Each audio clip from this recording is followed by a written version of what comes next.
How to fix Spotify playing random songs. Hello guys, welcome back to our channel.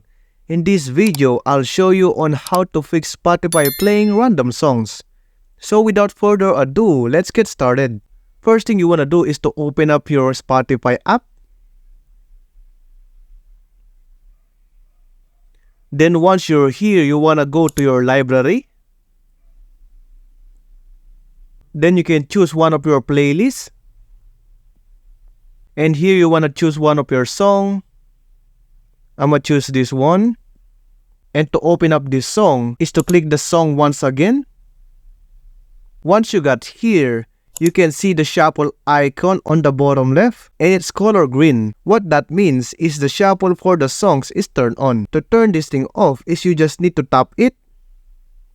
And as you can see, I can turn this thing off because I'm not using the Spotify Premium. So you need to buy or avail the Spotify Premium for you to turn off the shuffle on playing songs. And that's how to fix Spotify playing random songs. I hope the video was really helpful. And if it did help you, make sure to give it a like and subscribe to the channel. If you have any questions, you can comment down below.